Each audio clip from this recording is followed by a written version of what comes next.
BFP is what we're gonna get during this IUI. Baby. Big fat positive. Big fat positive. Okay, cool.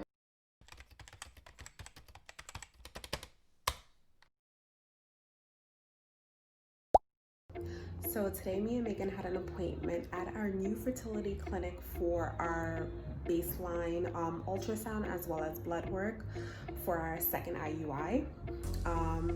We're using a whole new center. We have a whole new doctor.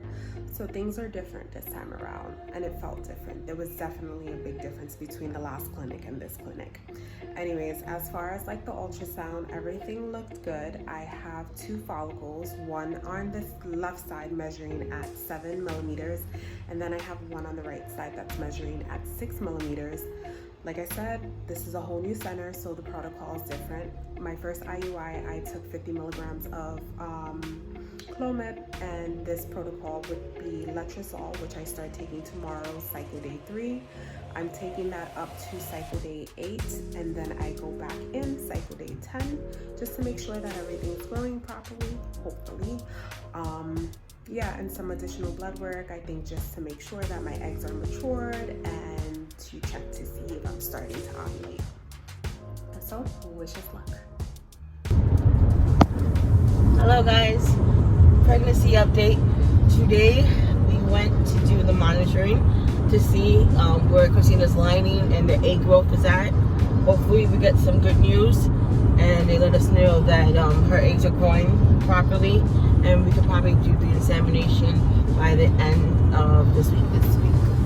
Yep. So we went.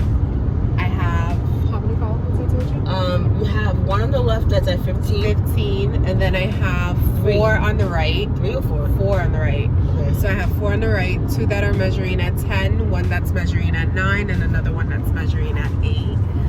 My lining was 4.7, which I wanted to be thicker, but they said that that's okay. It's for where we're at in the time being, it's a good number. So yeah, we wait for our results later from our blood work, and then we'll figure out what our next steps are. Yes. Just wanted to give you guys an update. You know, we haven't been on here for a while because we took a time off to regroup and get our minds, body, and souls prepared for this. So, yeah, stay tuned. So, today was our second try at IUI. We went to the fertility clinic this morning. Yes. And we just wanted to sit down and have a conversation about our experience. If you guys don't know, we did switch our first clinic that we did our first procedure with to a new one. We just didn't feel comfortable, right? We just didn't feel like we were getting the proper treatment in a sense, or like, how can you say it? There was a lot of signs. Oh yeah, a lot of signs that told us that this wasn't probably the proper or the correct area for us, or correct facility. But anyways, so we changed our facility. We actually love it. It was recommended by a fellow YouTuber, and we fell in love with the doctor, and he's very personable. And today was our first IUI with this new fertility clinic, but our second on our journey. So yeah. So we went for a videotape when we went for monitoring. Monitoring was last week, Tuesday. This Monday. Wow. After the monitoring, we had to wait for an email to give us our next steps. Yes. And in the next steps, it was that we had to come in today, which is Thursday, which was 3 days later, for an IUI. At first, I was like, okay, cool, it's cool, we're going in. But then we were taking at-home ovulation tests, which wasn't showing us a positive. Well, yeah. Ultimately, you got the results, and we noticed that on the paperwork they didn't recommend like a trigger shot. And last time we did the IUI, she was given a trigger shot 36 hours prior to the examination. So we noticed that she wasn't getting a trigger shot, but throughout the process, she was tracking her ovulation because I don't ovulate. Because she doesn't ovulate. Because she does suffer from PCOS, if you guys don't already know. She is someone that suffers from PCOS. So we took an initiative to track her ovulation throughout the process to make sure that, you know, we're doing our due diligence in a sense, right? We weren't getting any positive. No, there was no spike. So Megan convinced me to go get some acupuncture for fertility. And so we've been doing that for I want to say 4 to 5 weeks now. We started like maybe 2 weeks or a week before we actually went in for on the consultation, or second cycle. Yeah, right. Before we went into the consultation with this new clinic, we signed up. I was doing my own research on the side, even though she probably thought I wasn't figuring things out, or like kind of. I probably told you about that. No, I don't think you did. I think it was me. Like in the beginning, I wasn't invested because I do want a child. I'm not gonna say that I don't. I do want a child, but sometimes I leave the work up to her, and she does all the research and she does all the she gets all the information.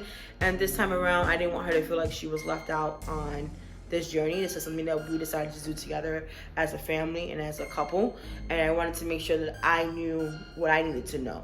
And I had researched like ways to getting pregnant or ways to make your IUI a more successful outcome, and acupuncture was one of the things that people suggested, and I had convinced her to do it. I was like, you don't know, let's just try it. We did our first round, it wasn't successful. Let's see maybe if this helps with the second round, and if it doesn't, you know what, if you like it, we could continue it. And she fell in love with it, so she went to the acupuncture yesterday, and I think she informed you that what was it that she told you? No, we had a conversation, and I was telling her how I was a little nervous with this whole IUI because I wasn't given a trigger shot to start my whole ovulation, and that I'm not receiving a spike on my ovulation sticks, my at-home kit. So pretty much I was just expressing my concerns about that, and she told me to reach out to the clinic to figure out why I wasn't getting the trigger shot, because if I'm not ovulating, there's no point in doing the IUI, and maybe I should just cancel this cycle and just wait for next cycle. So that's exactly what we did. When I got home, it was like on my mind the whole drive back home, and I reached out to the clinic to figure out why I wasn't getting the trigger shot. So I just emailed them and told them that my first IUI was given the trigger shot. I haven't received the spike, and what was it? I haven't received the spike. And then basically, if they could shed some insight to why this time around they're not giving it to her. Yeah. Not to cut you off or anything. I just want to make sure that this is put in there. Don't be afraid to ask questions. Don't be afraid to do your research and figure out what it is that you need to figure out and get the answers you need. Our last cycle, we were timid and we were afraid to ask certain questions, and we allowed them to. We were afraid. I wouldn't say afraid, but we allowed. We didn't know what questions to ask. Because we weren't educated on what questions to ask, and we allowed them to navigate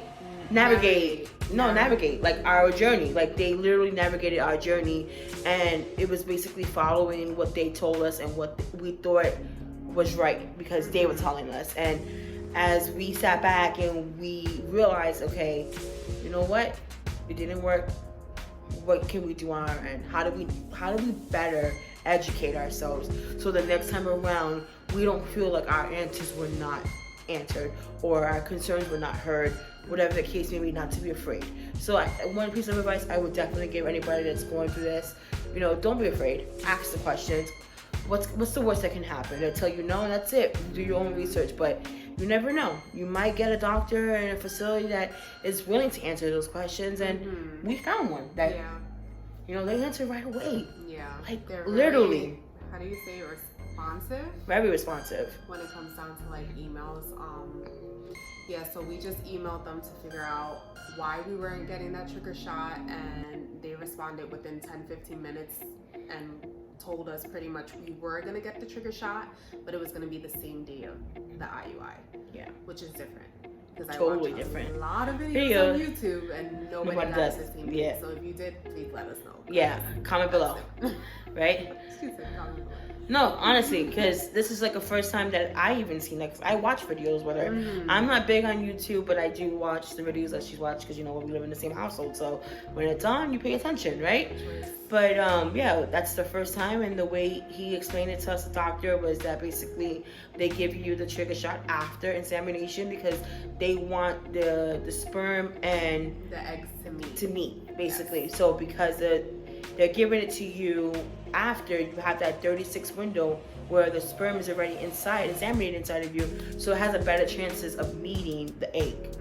So they say that sperm can live up to 48 hours in your uterus. So yes, it's a higher chance, and if you do it, not if you do it, but you know, there are chances that if you do it before, you can actually miss ovulation. Yes. So that's that. And then you know what? That's sad. That's good for us. I said that's that. Oh, that's that. Say sad. I said that's that. And you know what? It's just like I said before. It's just like so many different ways of doing it. They did it so different ways that it's like medication. Yeah. We were on last cycle. We were on Clomid. This cycle we were on letrozole, which, according to the doctor, works better for a woman that has PCOS. So that was good to know, and I was also more responsive to that because I did have one mature follicle, but I had 4 other follicles that was growing, and I mean, they didn't do an ultrasound today, but it could be possible that maybe one grew to be a mature Listen, follicle. we had one that was at 15, right? 15. I mean, I had one with Clomid that was better, but it was just one. It was just one. This time she had 4. Yeah. Letrozole, what else was different? The whole protocol was different. Just more at ease, donor. right? There's a sperm donor. Our donor Because prior our first one was sold out. and we were dummies and we only bought 2 valves. Yeah. And that's the tricky part. So like some people would suggest that you buy more than one. Some suggest that you just go within the cycle of what you're doing. Honestly, we're still trying to figure that out. Like we're hoping that this cycle sticks and that she's pregnant. But it is a tricky. I'm 1 week pregnant. She's 1 week pregnant, right? It is a tricky decision to make. I would just say do what's best for your situation, what's best for your your story.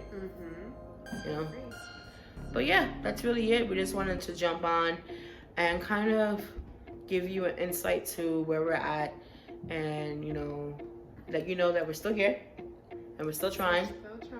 And we're positive, and I feel good about this cycle.